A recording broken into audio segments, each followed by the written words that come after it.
ये दरअसल बंटवारे की लड़ाई है। ये खेल ये हो रखा है कि जो काम पॉलिटिक्स नहीं कर सकती थी, जो राजनीतिक दल, जो सरकार में जो लोग हैं वो नहीं कर पा रहे थे, उन्होंने अब सुप्रीम कोर्ट के माध्यम से इस काम को किया है। और इसीलिए इस बात को लेकर के पूरा जो है नाराजगी है लोगों के बीच में। पूरे देश में लगातार इस बात को कह रहे हैं कि भाई आपने किस आधार पर ये तय कर लिया, किस आधार पर मान लिया कि भाई ये फला को ज़्यादा मिला जो है दूसरे को नहीं मिला है। और इसीलिए वो ज़रूरी है कि चाहे कास्ट सेंसस का मसला हो, और कास्ट सेंसस ही नहीं, आप सबसे ज़रूरी है कि लैंड का भी सर्वे होना चाहिए, जो प्राइवेट नौकरियां उसका भी सर्वे होना चाहिए। तब जाके पता चलेगा कि कौन किस कैटेगरी में किसने किसका कितना खाया है, तभी शायद सही मायने में न्याय हो पाएगा। जी, हरियाणा का एग्जाम्पल दिया जाता है ना इस फैसले को लेकर, लेकिन पंजाब हरियाणा तो पूरा देश नहीं है। पंजाब हरियाणा में अगर देखेंगे तो पता चलेगा, एसटी का एक एग्जांपल ले लीजिए, एक कम्युनिटी एसटी की नहीं है हरियाणा में। हरियाणा और पंजाब में भी कोई एसटी नहीं है। तो भाई अब वो फैसला जो पंजाब के केस में दिया गया है, उसमें आप पूरे देश के एसटी पे अप्लाई कर रहे हैं, और वो फैसला उस स्टेट के बारे में दिया जा रहा है जहाँ एसटी है ही नहीं।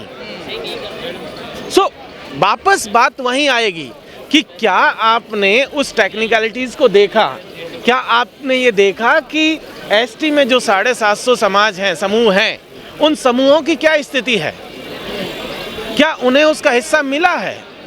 इसी तरीके से एससी में देखेंगे तो हज़ारों की तादाद में कम्युनिटीज़ हैं, क्या उनको वो सारी की सारी हरियाणा और पंजाब के भीतर है? ऐसा नहीं है। एक कम्युनिटी में भी आप देखेंगे तो एक हिस्सा हो सकता है उसको एडवांटेज मिला हो, लेकिन उसी कम्युनिटी का मेजॉरिटी अभी भी ऐसा जिसको एडवांटेज नहीं मिला है, जिसको हिस्सेदारी नहीं मिली है। तो आप कर क्या रहे हैं कि एक ही कम्युनिटी को एक राज्य में ए कैटेगरी में डाल रहे हैं, उसी कम्युनिटी को दूसरे राज्य में बी कैटेगरी में डाल दिया, और उसी कम्युनिटी को तीसरे राज्य में सी कैटेगरी में डाल दिया। और उसके साथ साथ फिर आप आते हैं कि एक कम्युनिटी के आपने 3 टुकड़े कर दिए, उसके बाद फिर आप एक राज्य के भीतर अलग अलग कैटेगरीज रीजन वाइज भी बना रहे हैं। जैसे राजस्थान में है कि पूर्वी राजस्थान को अलग कर दिया, साउथ राजस्थान अलग कर दिया, आपने कैटेगरी विद इन कैटेगरी कर दिया। तो ये जो पूरा का पूरा पॉलिटिक्स है, ये भाई सुप्रीम कोर्ट का जो जजमेंट है, वो जजमेंट को एकदम आइसोलेशन में देखने की ज़रूरत नहीं है। उसको देखा जाना चाहिए कि सरकार क्या चाहती है, उसकी मंशा क्या है। और वो मंशा ये है कि पिछले 30 सालों में जो एसटी एससी ओबीसी की जो यूनिटी बड़े लेवल पे दिख रही थी, उस यूनिटी को तोड़ने के लिए ये हथियार लाया गया, और आपके खिलाफ आप ही के दूसरे भाई को खड़ा कर दिया गया, और उसे ये समझाया गया कि आपका हिस्सा तो आपका भाई खा रहा है, जबकि एक्चुअली में उसका हिस्सा कोई और खा रहा था। सुप्रीम कोर्ट के जजमेंट में एक उदाहरण गवई साहब ने दिया था कि रेल के एक जनरल बॉगी में कुछ लोग चढ़ गए हैं, अब वो दूसरे लोगों का विरोध कर रहे हैं चढ़ने से। लेकिन सवाल यह है कि पूरी रेल तो आपने किसी दूसरे लोगों के लिए रिजर्व कर रखी है, आप जनरल डब्बे में ही क्यों एसटी एससी को घुसाना चाहते हैं? पूरी रेल पे हिस्सेदारी होनी चाहिए। जब बंटवारा होगा तो एक ही बॉगी क्यों हो गई? तो जो 7.5% और 15% का जो कैपिंग है, उसी में डिवीजन क्यों होगा? इसको आप बढ़ाइए, 50% की सीलिंग को ब्रेक कीजिए। पॉपुलेशन के अकॉर्डिंग जो पुरानी डिमांड थी कि जिसकी जितनी संख्या है, आप एसटी एससी ओबीसी की जनगणना हो और 85% तक जितनी जाती आबादी, उस हिसाब से रिजर्वेशन करके आप डिवीजन कर दीजिए।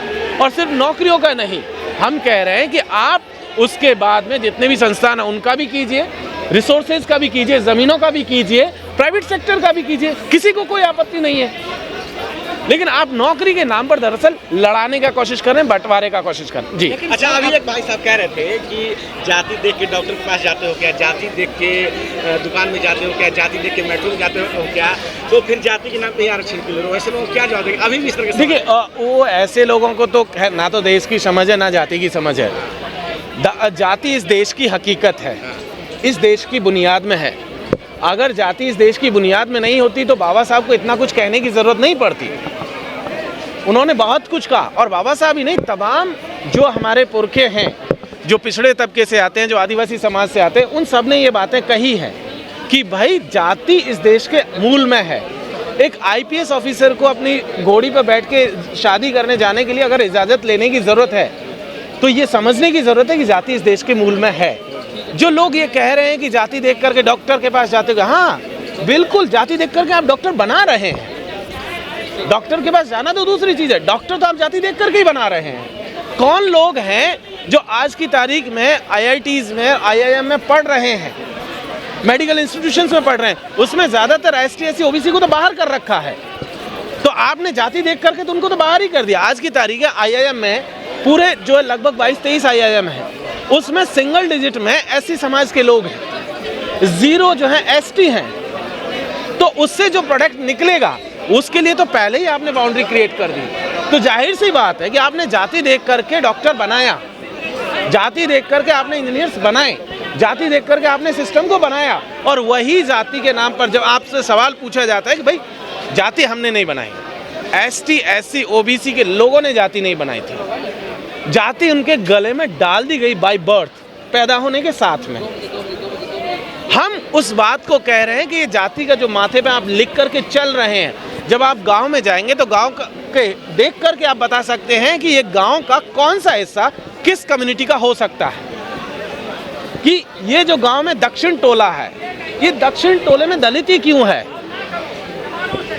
दक्षिण टोले में दलित ही क्यों है, बाकी अपर कास्ट क्यों नहीं है दक्षिण टोला में, और वो दक्षिण टोला ही क्यों है। इसीलिए जब हम लोग ये बात कर रहे हैं तो समझना बहुत जरूरी है, और उनको भी समझना होगा कि जाति इस देश की बुनियाद में है, उसको आप इनकार नहीं कर सकते हैं। और अगर इस देश की बुनियाद में जाति नहीं होती तो तमाम तरीके की चीजें हम लोग नहीं देख पाते। इसीलिए जी। लेकिन सर क्रीमी लेयर को लिए SC ST OBC के लिए कहा जाता है, लेकिन जनरल के लिए क्यों नहीं कहा जाता क्रीमी लेयर, क्यों वहाँ भी लागू होनी चाहिए? देखिए EWS तो क्रीमी लेयर के बेसिस पर ही है। ST SC को लेकर के जो क्रीमी लेयर की बहस हो रही है वो आप देखिए तो दरअसल जो जनरल परसेप्शन बनाया जा रहा है रिजर्वेशन को लेकर के कि भाई रिजर्वेशन कास्ट की लाइन पे नहीं होकर के जो है गरीबी की लाइन पे होना चाहिए, वो परसेप्शन की लड़ाई में वो खेल रहे हैं। जबकि आप देखेंगे तो ST SC का रिजर्वेशन जो देखेंगे तो पता चलेगा कि वो इकोनॉमिक लाइन पे नहीं है, गरीबी की लाइन पे नहीं है। उनके साथ जो सामाजिक भेदभाव हुआ है, जो ऐतिहासिक तौर पर ऐतिहासिक दौर में जो पिछले दौर में जो भेदभाव हुआ, उस भेदभाव के मद्देनजर आप देखेंगे तो पता चलेगा उसके लाइन पे आपको स्टेटस मिला। जैसे ST का ले लीजिए, ST का पहला सूची जो बना, पहला सूची आज़ादी के बाद 1949 के आसपास बनता है, और उस सूची का पहला आधार ये था कि जिन कम्युनिटीज़ को पूरे देश में क्रिमिनल ट्राइब का दर्जा हासिल था उनको सबसे पहले लिस्टिंग किया गया। तो वो क्रिमिनल पूरी कम्युनिटी को जब आपने क्रिमिनल बनाया तो वो गरीबी की लाइन पर क्रिमिनल नहीं बनाया था, आपने उस पूरी कम्युनिटी को क्रिमिनल बना के रखा हुआ था। 127 कम्युनिटीज इस देश में थी जो क्रिमिनल ट्राइब के टैग के साथ जी रही थी। इसी तरीके से SC की सूची जब 1935 में बनती है तो उसमें जो सामाजिक भेदभाव उस दौर में जो लोग जी रहे थे, जो भेदभाव के शिकार थे, उस भेदभाव के आधार पर बनी। अब वो लगातार उसको चाह रहे हैं कि आप उसको भूल करके इकोनॉमिक लाइन पे आ जाइए, जबकि ऐसा नहीं है।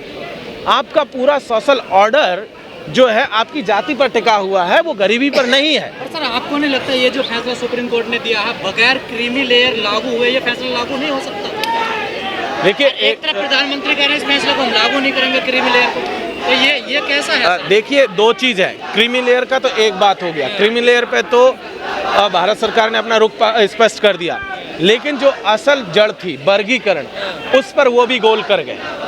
और यही वर्गीकरण तो तभी होगा ना, क्रीम अलग निकाली जाएगी, वो अलग नहीं, वो क्रीमी लेयर वाला वर्गीकरण अलग है, इकोनॉमिक लाइन वाला वर्गीकरण अलग है।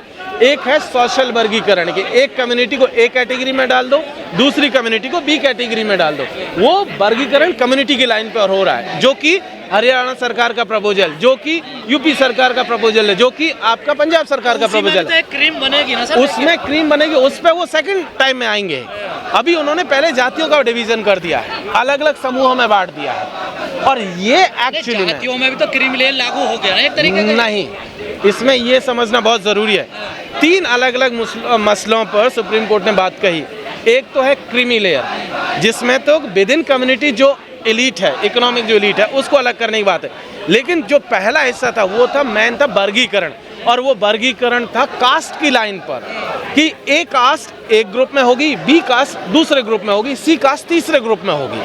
वो इकोनॉमिक लाइन पे नहीं है, वो सामाजिक लाइन पर है। तो जो ए कास्ट होगी तो वो क्या होगी सर, वो क्रीमी लेयर में आएगी? वो नहीं, उसका सारा एक कैटेगरी में डाल दे, उस कास्ट के सारे लोग एक कैटेगरी में चले जाएंगे, दूसरी कास्ट के सारे लोग दूसरी कैटेगरी में चले जाएंगे। वहाँ क्रीमी लेयर पे नहीं, बंदरवाट। एक्चुअली में इसमें डिवीजन कई लेयर्स में हो रहा है। जो इकोनॉमिक लाइन पे आप बात कर रहे हो वो तो एक चीज़ है, जो सोशल लाइन पे मैं बता रहा हूँ वो दूसरी चीज़ है। एक तीसरी और लाइन है कि एरिया वाइज मान लीजिए एक ही कम्युनिटी है, उसे हरियाणा के भीतर एक कैटेगरी में डाल दिया, उसी कम्युनिटी को यूपी के भीतर दूसरी कैटेगरी में डाल देंगे और राजस्थान के भीतर उसी कम्युनिटी को तीसरी कैटेगरी में डाल देंगे।